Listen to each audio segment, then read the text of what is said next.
प्यारे तलबा और तालिबात, अस्सलाम वालेकुम। उम्मीद है आप सब खैरियत से होंगे। हम हमारी किताब का सबक नंबर 15 हमारा माहौल पढ़ रहे हैं, जिसमें काफ़ी कुछ मैं आपको समझा चुकी हूँ।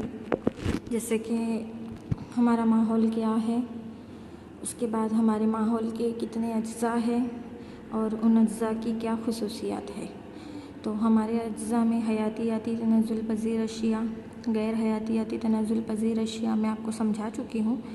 थोड़ा फिर से पीछे ले जाने की कोशिश इसलिए कर रही हूँ ताकि आपको बेहतर समझ में आ सके। जैसे कि हमारे माहौल के अंदर बहुत सारे ऐसे हयातियाती तनज़्ज़ुल पज़ीर अशिया है, जैसे जरासीम, खुर्द-उज़्वे, जो हयातियाती बेकार मादों को तहलील कर लेते हैं और तहलील करने के बाद वो मुकम्मल तौर पर माहौल को गंदा करने से बचाते हैं। जैसे कि कपड़ा, कागज़, दरख्तों की पत्तियाँ वगैरह ऐसे फजलात हैं जिन्हें जरासीम तहलील करके माहौल की हिफाजत करते हैं। यानी जो छोटे छोटे ज़र्रात हैं जरासीम वगैरह, वो क्या करते हैं, जो गोबर है, लकड़ी के कपड़े, कागज़, दरख्तों की पत्तियाँ, वो इसको अपनी ग़िज़ा में शामिल करके माहौल को गंदा होने से बचाते हैं।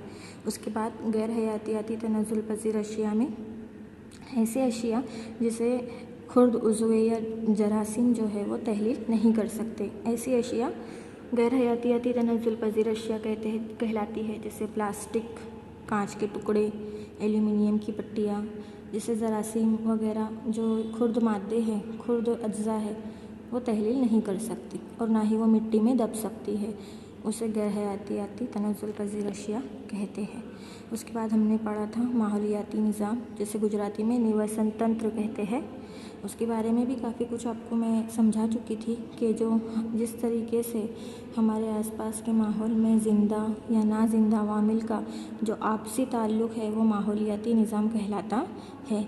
मिसाल के तौर पर जंगल, घास, खेत, रेगिस्तान, तालाब, झील, समंदर, ये जो अलहदा माहौलियाती निज़ाम है, ये तमाम अज्जा एक दूसरे के ऊपर बाहमी ताल्लुकात करके माहौलियाती निज़ाम बनाती है। अब उसके भी दो ख़ास अवामिल हैं, माहौलियाती निज़ाम के भी दो ख़ास अवामिल है, जिसमें पहला था गैर हयातियाती अवामिल और दूसरा हयातियाती अवामिल। गैर हयातियाती अवामिल में जैसे नामियाती और गैर नामियाती मादे आते हैं, जैसे रोशनी, दर्जे हरारत, रुतूबत, ये जो है गैर हयातियाती और नामियाती मादे हैं। और हयातियाती अवामिल के अंदर ऐसे माहौलियाती अवाम जो ख़ास अहमियत रखते हैं, जैसे कि पैदा करदा तमाम हरे पौधे, पत्तियाँ, सूरज की रोशनी, पानी, कार्बन डाइऑक्साइड, क्लोरोफोल की मदद से जो तरकीब तनवीरी का अमल करते हैं और तरकीब तनवीरी के अमल से नबातात अपनी ग़िज़ा तैयार करते हैं, तो वो जो है वो पैदाकार में आएंगे। उसके बाद है सारिफ यानी ऐसे वो जानदार जो पौधों और जानवरों को खाकर अपनी ग़िज़ा मुकम्मल करते हैं। देखो, दो हयातियाती अवामिल के तीन अज्जा है, पहला है पैदाकार, दूसरा है सारिफ और तीसरा है तहलील करने वाले। तो इस तरीके से यहाँ पे एक बताया गया है, एक किताब के फ़ोटो के ज़रिए मैं आपको समझाने की कोशिश कर रही हूँ कि जैसे कि ग़िज़ाई ज़ंजीर की कुछ मिसालें हैं। जैसे घास है, तो घास हिरन और शेर की ग़िज़ा के अंदर आएंगी पहले दूसरे अवामिल में। फिर घास हशरे यानी छोटे छोटे जो बारीक जरासीम है उसको हशरे कहेंगे, वो मेंढक उसको खा लेगा, फिर मेंढक को परिंदे खा लेंगे। इस तरीके से ग़िज़ा का जाल चल रहा है। फिर उसके बाद तीसरे नंबर पे घास आता है। घास को कौन खाएगा? टिड्डे खाएंगे, और टिड्डों को कौन खाएगा? मेंढक खाएगी, और मेंढक को कौन खाएगा? सांप, और सांप को कौन खाएगा? चील। यानी एक मुकम्मल तौर पर ग़िज़ा का जाल चलता रहता है। तो ये ग़िज़ाई जाल की मिसालें थे जो मैंने आपको यहाँ पर समझाई। देखो, मैं फिर से आपको बता दूँ कि कौन किसके ऊपर मुनहसर है, यानी कौन किसके ज़रिए अपने मुकम्मल ग़िज़ा को पूरा करता है, और हमारे ग़िज़ा का जो जाल है वो ऐसा चलता रहता है। तो पहले घास को कौन खाता है? हिरन, और हिरन को कौन खाता है? हिरन का शिकार कौन करता है? शेर। उसी तरीके से दूसरे पे ये तो हो गई कि जानवरों की बात। उसके बाद आ गए ये कीड़े मकोड़े जैसे होते हैं तो घास को कौन खाएंगे? हशरे, यानी छोटे छोटे जो बारीक जरासीम जो ज़र्रात है वो घास को खाएंगे। अब उन हशरात को कौन खाएगा? मेंढक खाएंगी। और मेंढक को कौन खा लेगा? कोई भी परिंदा खा लेगा। तीसरे पे वापस घास को कौन खा रहा है? टिड्डे खा रहे हैं। और टिड्डे को कौन खाता है? मेंढक। और मेंढक की ग़िज़ा कौन है? सांप किसकी ग़िज़ा है? मेंढक, यानी मेंढक को सांप खा लेगा और फिर सांप को चील खा लेती है। तो इस तरीके से ये मुकम्मल हमारा ग़िज़ाई जाल चलता रहता है।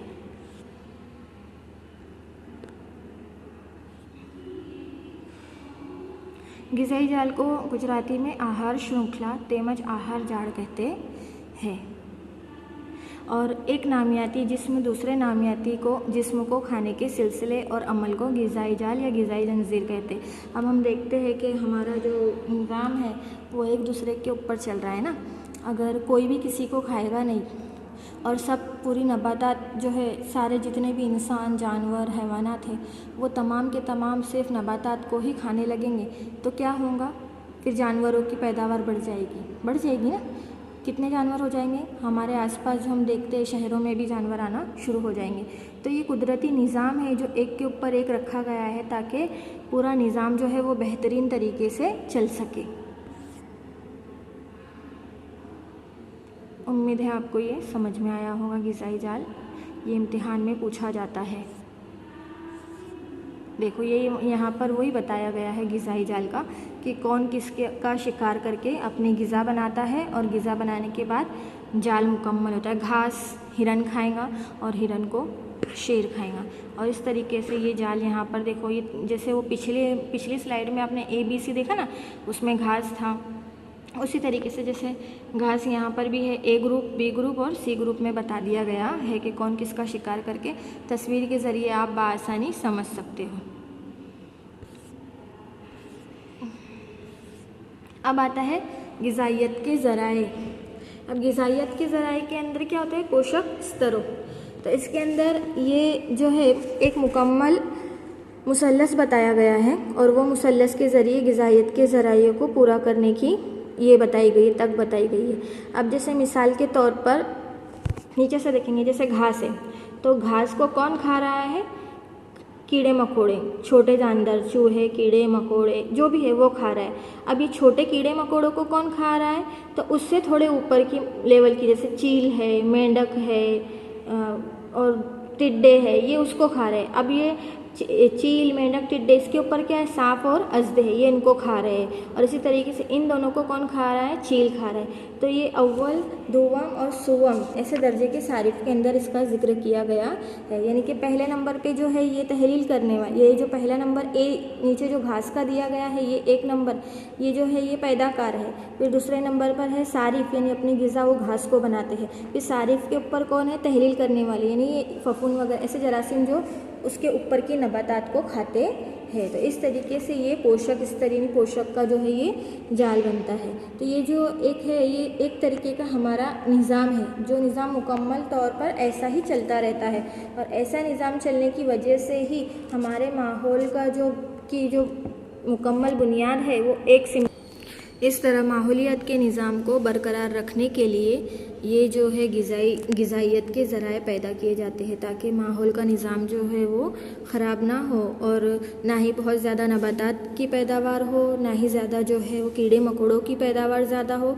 यानी ऐसा निज़ाम चल रहा है कि सब बराबरी पर होना, कोई चीज़ को किसी चीज़ के लिए ये नहीं लगता है कि अगर कोई चीज़ किसी चीज़ को खाना बंद कर देती है या उसकी ग़िज़ा में वो शुबा नहीं है तो हम देखेंगे हर तरफ हमारे नबातात ही नबातात रहेंगी। तो इस तरीके से ये एक कुदरती जाल चलता है और ये जाल जो है ये मुकम्मल जो है एक तरीके का माहौलियत की हिफाजत के लिए बनाया गया जाल है। तो ग़िज़ाई सिलसिले का एक दिलचस्प पहलू इसमें यह है कि नुकसानदा कीमियावी मादों का दखल हो जाना। यानी अब जैसे कि ये जाल तो कुदरती तौर पर चल रहा है कि ये इसको खा रहा है, इसको अपनी ग़िज़ा बना रहा है, अपनी ग़िज़ा बनाने के साथ साथ दूसरे को ग़िज़ा बना रहा है और जाल चल रहा है। लेकिन इसमें सबसे बुरी बात क्या हुई कि इंसान इसके अंदर अपने फ़ायदे के लिए जो कीमियावी मादे दाखिल करता है उसकी वजह से पूरे ग़िज़ाई जाल को दरहम बरहम करके रख देता है। यानी अपने फ़ायदे के लिए, अपने मफाद के लिए वो इस जाल के अंदर क्या करता है? केमिकल मादे मादे या कीमियाई मादों को डालने की कोशिश करता है, जिसकी वजह से हमारा माहौलियाती निज़ाम का जो मुकम्मल तौर पर जो हो रहा है अमल, आज हम जैसे देखते हैं कि बहुत सारे जंगलात में हिरन की पैदावार कम हो गई है, हिरन नहीं है, ऐसे बहुत सारे नुकसानात हम देखते हैं। तो जो कुदरती जाल चलता है वो इस तरीके का चलता है, लेकिन इसको नुकसान पहुंचाने वाला कौन है? हम खुद इंसान है, जो हमारी ज़ाती मफाद के लिए हम कीड़े मारने वालों की दवाइयाँ छिड़केंगे या कुछ भी ऐसे मिट्टी के अंदर नामियाती मादे शामिल करते हैं जिसकी वजह से फसल तो आती है लेकिन वो फसल वैसी नहीं रहती जैसे उसे होना चाहिए। उम्मीद है आपको ये वीडियो समझ में आया होगा। कुछ नहीं समझ में आता है तो आप पर्सनली मैसेज करके स्कूल के वक्त में पूछ सकते हैं।